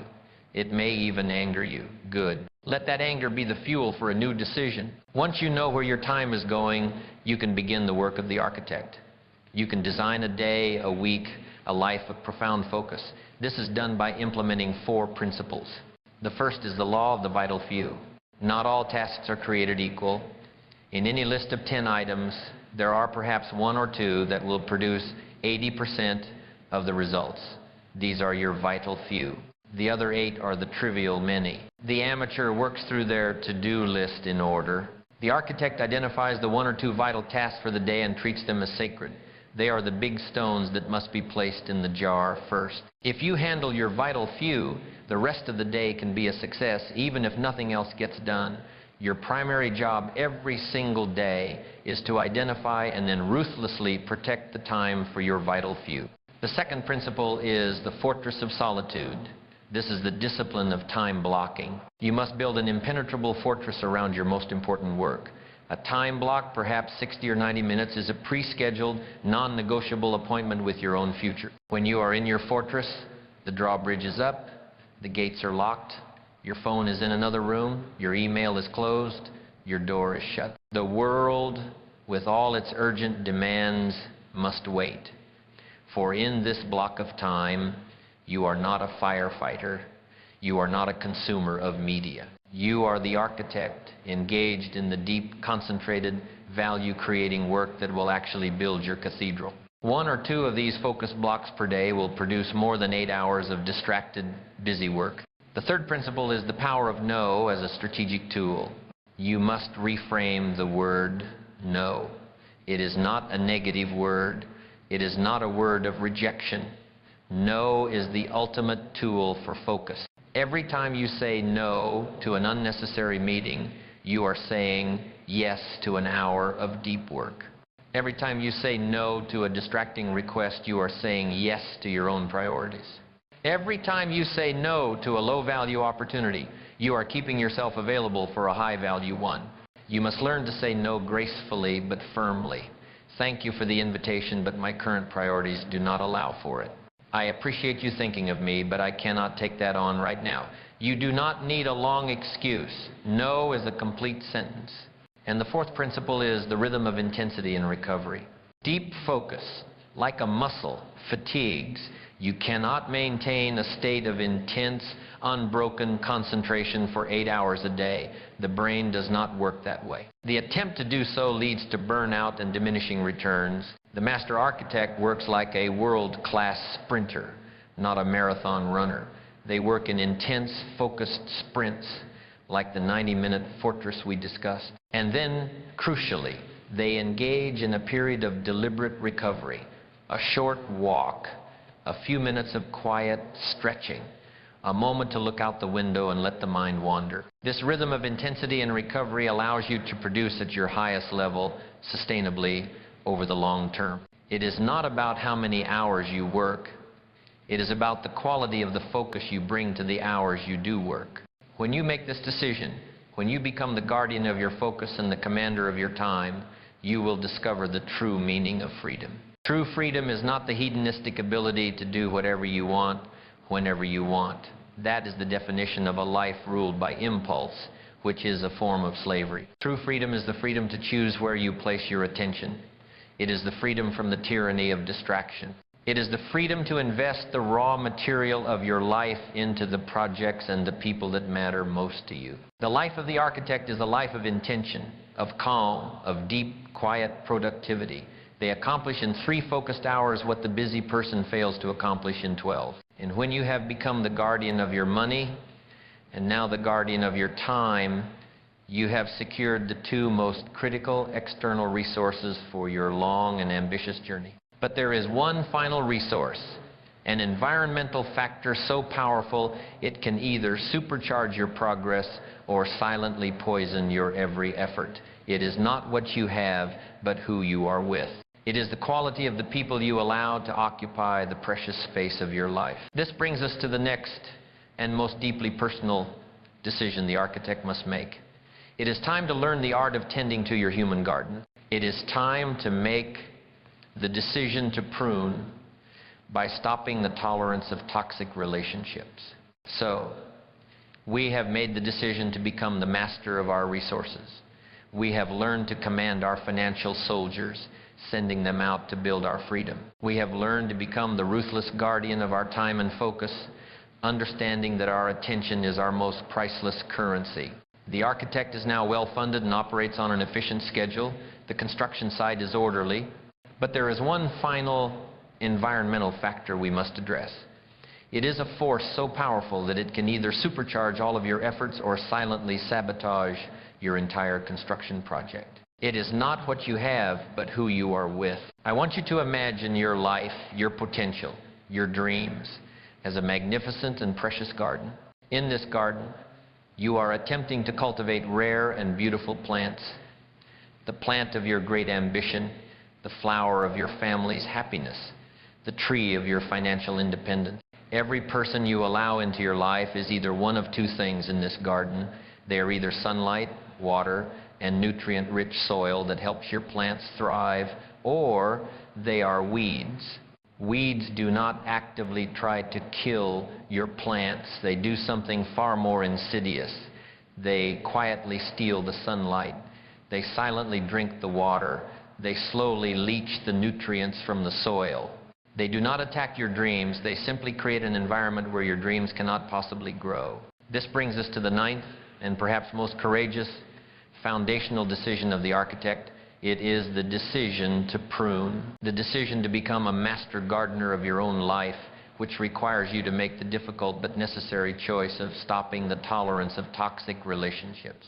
Let us be clear about the word prune. A wise gardener does not prune a rose bush because they hate the branch. The gardener prunes the rose bush because they love the rose. They know that by cutting away the parts that are weak, that are dying, or that are growing in the wrong direction, they allow the plant's vital energy to flow to the branches that will produce the most beautiful flowers.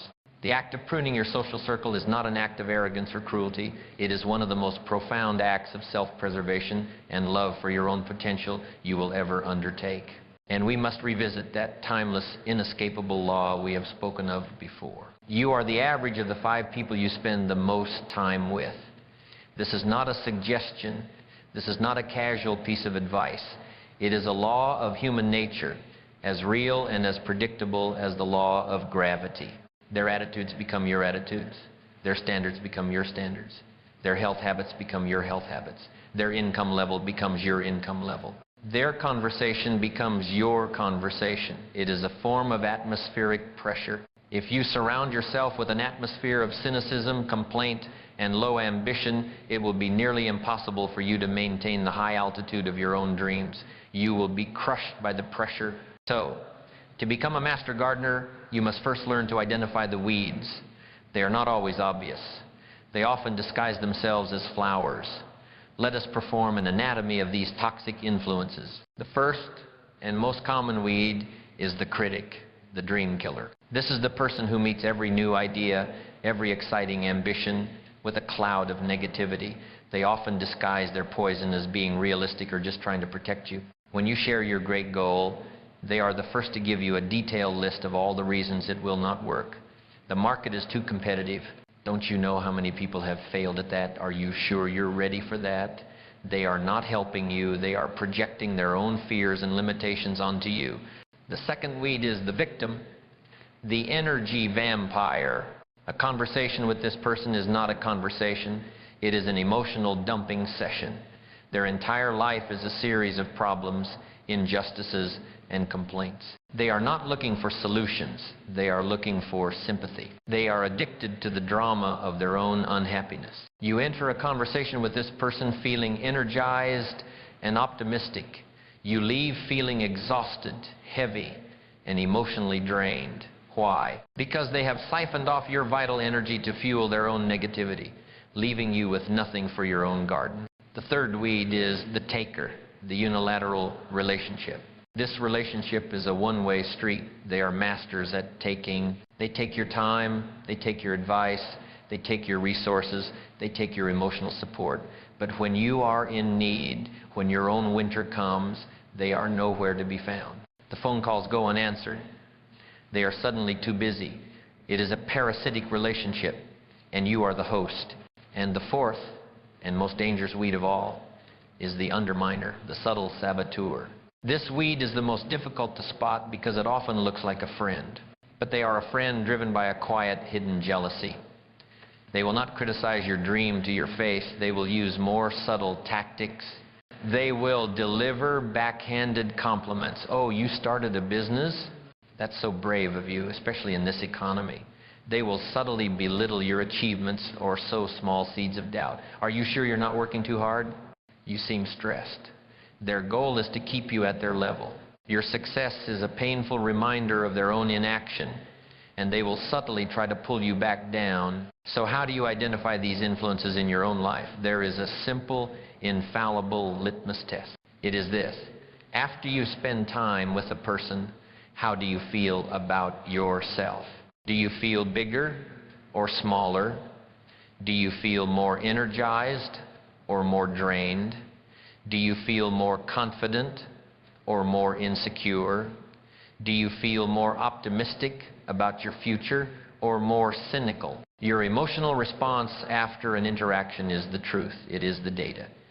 You must learn to trust this data more than you trust their words. So, what do we do? How do we perform this necessary pruning? This is a delicate art requiring wisdom and courage.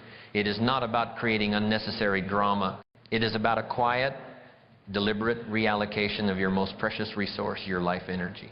The first principle is to understand the strategy of dosage. Pruning is not always a complete amputation. For some relationships, particularly with family, cutting them out completely is not an option. The strategy, therefore, is to manage the dosage. You must conduct your social audit, as we have discussed. Identify your elevators and your anchors. Then, for the less severe weeds, the strategy is gradual distancing. You become pleasantly unavailable. You are not confrontational. You do not announce your intentions. You simply begin to invest your time in your own priorities. You do not respond to texts as quickly. You are too busy with your commitments to meet for casual, draining get-togethers. Your schedule, which is now filled with the work of your breakthrough year, naturally filters out the low-value interactions. For the more invasive weeds, you must learn the art of boundary setting. A boundary is not a wall to keep people out. It is a clear line that teaches people how to treat you. You can say kindly but firmly, I value our friendship, but I am on a new path this year, and I am no longer willing to spend my time complaining or gossiping. I would love to talk about our goals and ideas instead. This will have one of two effects. A person who is capable of growth will respect the new boundary and rise to meet you there. A true weed will be repelled by the boundary and will naturally wither away from your life. And finally, in the most severe cases of toxicity, of manipulation, of abuse, of relentless negativity, you must perform the necessary amputation. This requires immense courage. But you must understand this: you cannot save a person who is committed to drowning, and you are not required to let them pull you under with them. This is the ultimate act of self-preservation. It will be painful in the short term, but it is the only way to ensure the long-term health of your entire garden. Now, the act of pruning creates empty space, and this is a beautiful thing, but you must be deliberate about what you plant in that space. You must now actively cultivate your masterpiece garden. You must double the dosage of your elevators. Deliberately seek out mentors. Join mastermind groups of people who are playing at a higher level.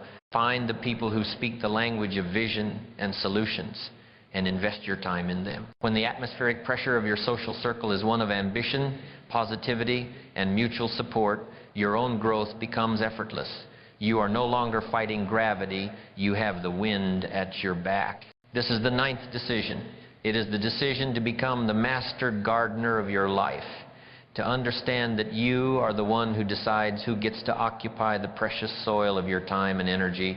And when you have tended to this final living resource, when your external world is populated by people who nourish, support, and challenge you, you have secured the final environmental factor for your success. But all of this, your work, your relationships, your dreams, your entire architecture, is carried through life in one precious, physical, and irreplaceable vessel. A magnificent garden cannot thrive in depleted soil.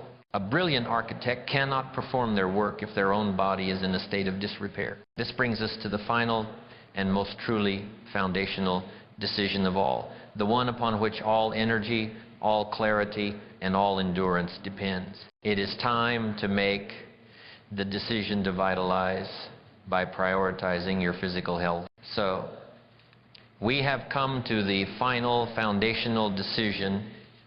We have done the magnificent work of designing our inner and outer worlds. We have learned to command our resources of time and money.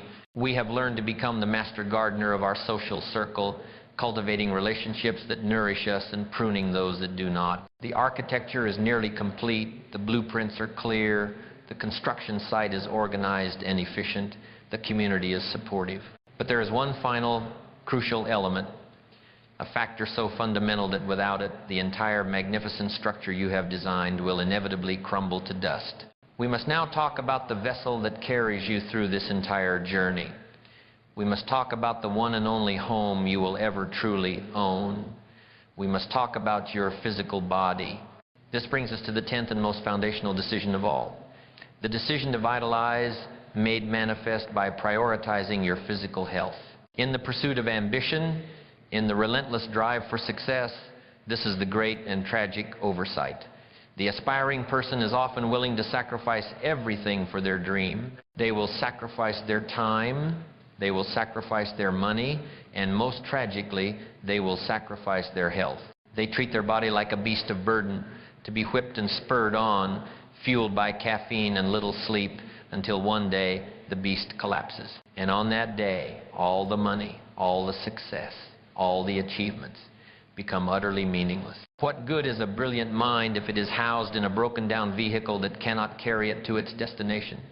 What good is building a financial empire if you do not have the health and energy to enjoy it? You must redefine your understanding of health. Health is not merely the absence of sickness. That is a mediocre definition. The architect of a breakthrough year is not interested in mediocrity. True health is vitality. Vitality is an abundance of energy. It is the feeling of waking up in the morning, not with a sense of dread, but with a sense of power, ready to attack the day. It is the mental clarity that allows for deep focus and creative problem solving. It is the physical strength and endurance to meet the demands of your ambition without faltering. Your physical vitality is the ultimate foundation upon which your entire architecture rests. If this foundation cracks, the entire cathedral will fall. The decision to vitalize, therefore, is not a luxury. It is not something to get to later. It is the most important strategic decision you will make for your long-term success. So, how do we build this foundation? How do we cultivate this state of high vitality? It is not a matter of complex science or extreme measures. It is a matter of discipline applied consistently to three core areas. I call them the Trinity of Vitality. The first pillar of this Trinity is the pillar of deliberate movement. This is the engine of your energy. I want you to stop using the word exercise. For many, that word is loaded with a sense of punishment, of a chore, of something you have to do. I want you to replace it with the word movement. Movement is a celebration of what your body is designed to do. And we must immediately dismantle the great lie, the number one excuse that keeps people sedentary: I don't have time. Let me be clear, you do not find time for movement, you make time for it. It is an investment, not an expense. The 1 hour you invest in deliberate movement in the morning will not cost you an hour. It will pay you back with 3 hours of increased focus, creativity, and productivity throughout the rest of your day. It is the single best investment of time you can possibly make. What does this movement look like? It has 3 levels. First, there is daily activity. This is the non-negotiable baseline. It is the decision to not be a sedentary creature. It is taking the stairs instead of the elevator. It is walking while you are on a phone call. It is the simple act of moving your body frequently throughout the day. Second, there is consistent training. This is your scheduled appointment with progressive overload for your body. This is where you deliberately stress your cardiovascular system and your muscles in order to make them stronger. It could be weightlifting, running, swimming, biking. The specific activity matters less than the consistency. This is you, the architect, deliberately strengthening the structural integrity of your own physical vessel. And third, there is mindful movement. This is the practice of flexibility, mobility, and balance. Stretching, yoga, or simple mobility routines. This is the discipline of ensuring your body remains pliable, resilient, and free from injury for the long journey ahead. This is you maintaining the intricate machinery so it runs smoothly for decades to come. The second pillar of our trinity is the pillar of intelligent fuel. This is the chemistry of your performance. I want you to stop using the word diet. Diet implies a temporary state of restriction and deprivation. We are not interested in temporary fixes. We are building a lifestyle. I want you to replace the word diet with the word fuel. You are the owner and operator of a high-performance engine. You would never consider putting low-grade contaminated fuel into a finely tuned machine. And yet, that is what people do to their own bodies every single day. The philosophy of intelligent fuel is remarkably simple.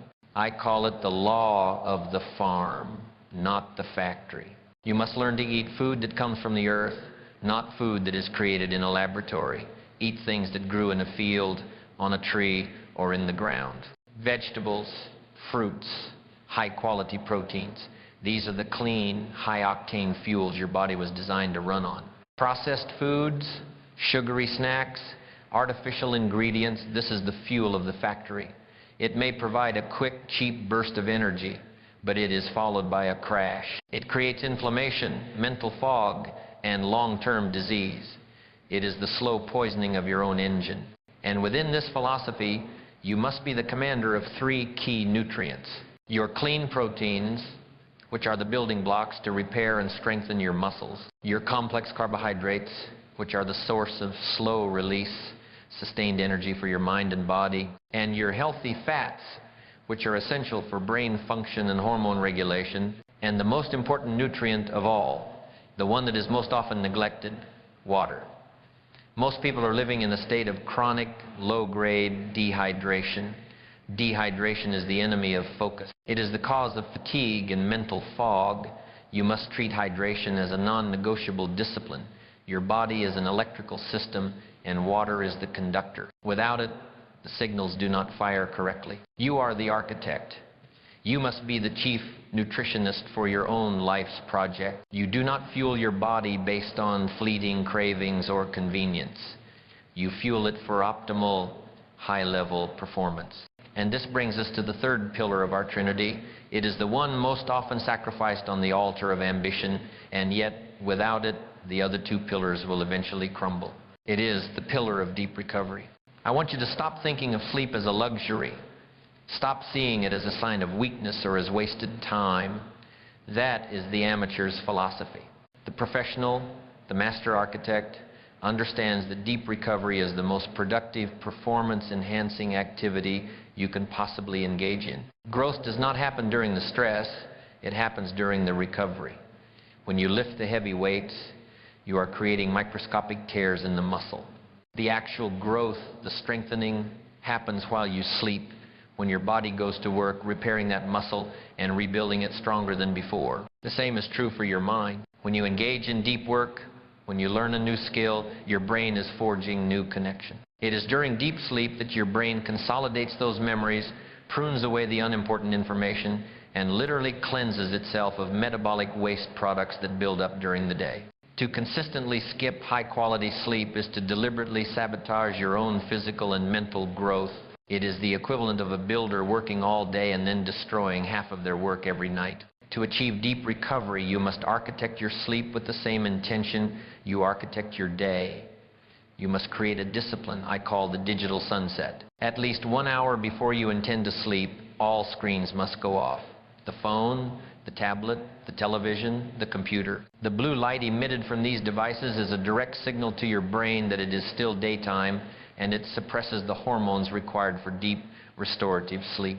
That final hour of your day is the sacred time for winding down. Read a physical book, meditate, listen to calm music, have a quiet conversation with a loved one. Prepare your mind and body for the crucial work of recovery. This is not wasted time. This is the preparation for a vital and energetic tomorrow. This is the trinity of vitality. Deliberate movement, the engine of your energy, intelligent fuel, the chemistry of your performance, and deep recovery, the art of your rebuilding. This is the 10th and final decision. It is the decision to vitalize. It is the understanding that you are the sovereign ruler of your own physical vessel. You are the architect of your own energy. And when you make this decision, it does not just affect your health. It amplifies every other decision we have discussed.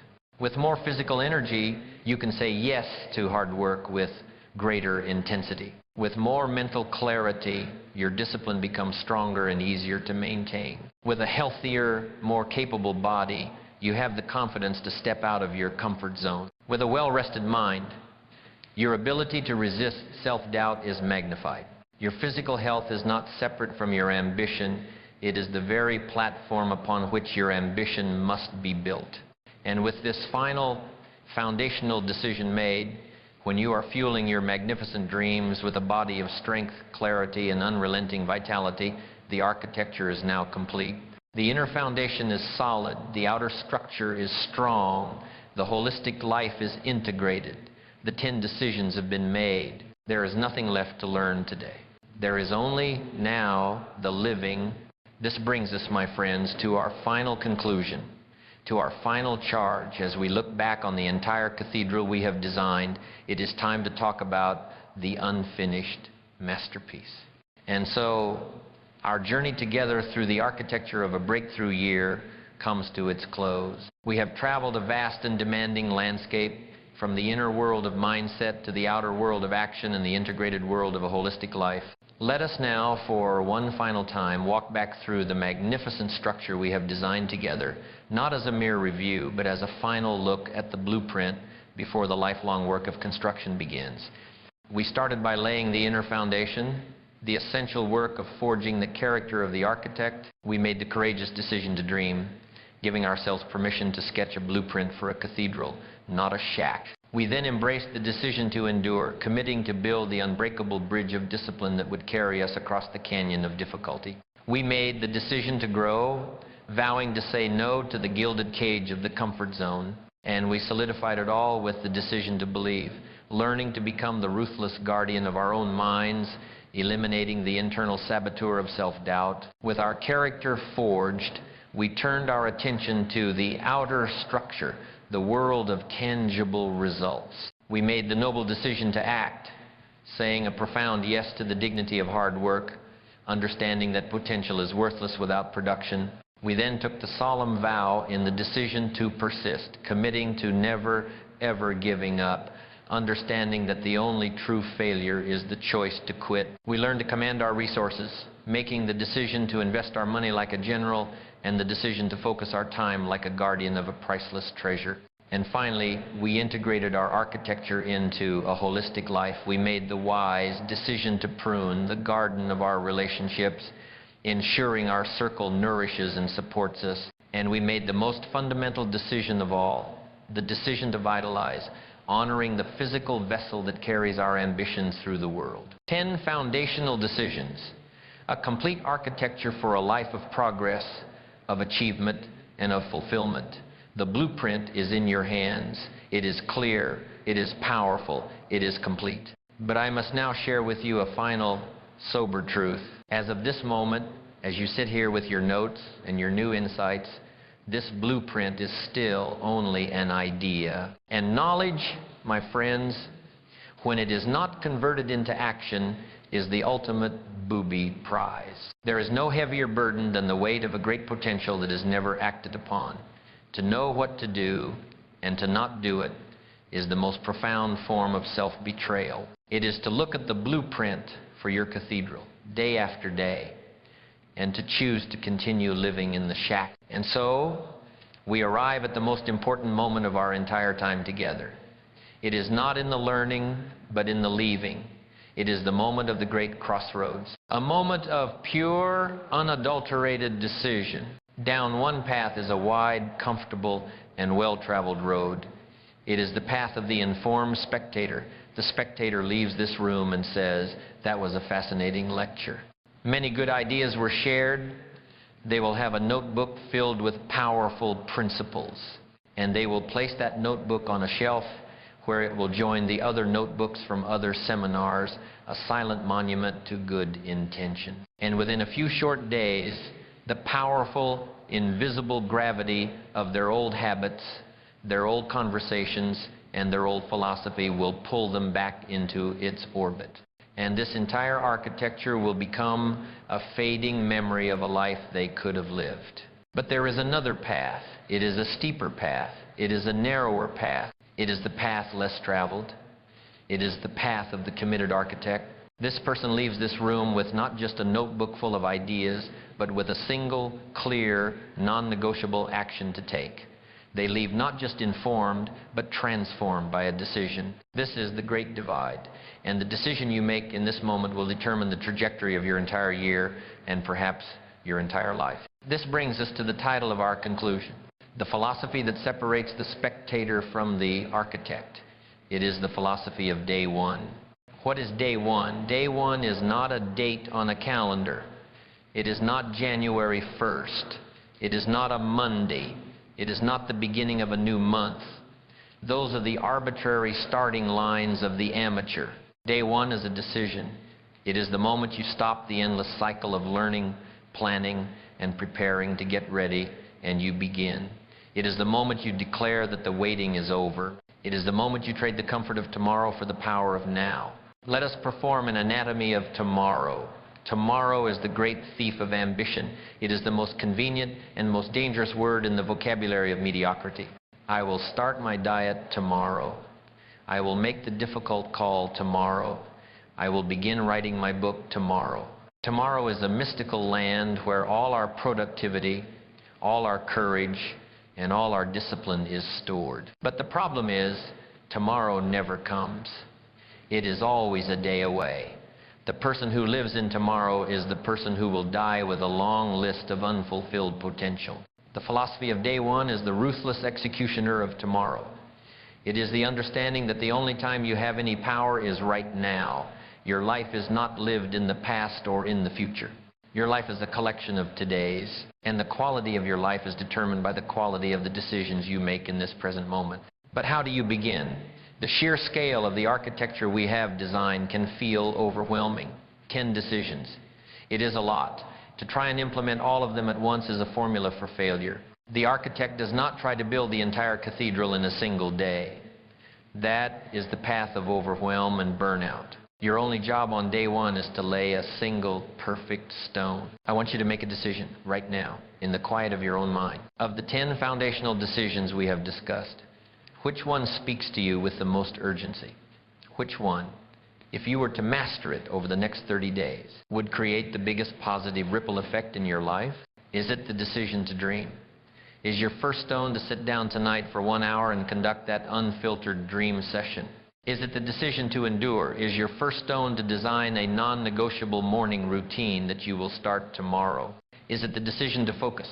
Is your first stone to conduct your time autopsy for the rest of the day today and to disable all non-essential notifications on your phone before you go to sleep tonight?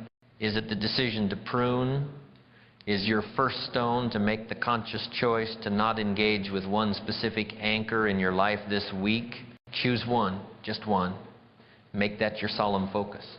Let that be the first stone. And when you have laid that one stone with excellence, you will have the proof, the confidence, and the momentum to lay the next one. This is how cathedrals are built. One stone at a time. V. The blueprint is in your hands. The decision is in your heart. The only thing that separates the life you have from the life you want is the bridge of discipline, and that bridge begins with the single step of day one. And this brings us to the final question. Why? Why do all this work? Why endure the pain of discipline? Why leave the comfort zone? Why build a cathedral at all? You do it first for yourself, for the profound self-respect that comes from knowing you did not settle, from knowing you gave your best, from knowing you honored the potential that was gifted to you. But you do not just do it for yourself. A masterpiece is not created to be hidden away in a vault. It is created to be witnessed. It is created to inspire. The greatest gift you can give to your children, to your community, to the world, is the example of your own well-lived life.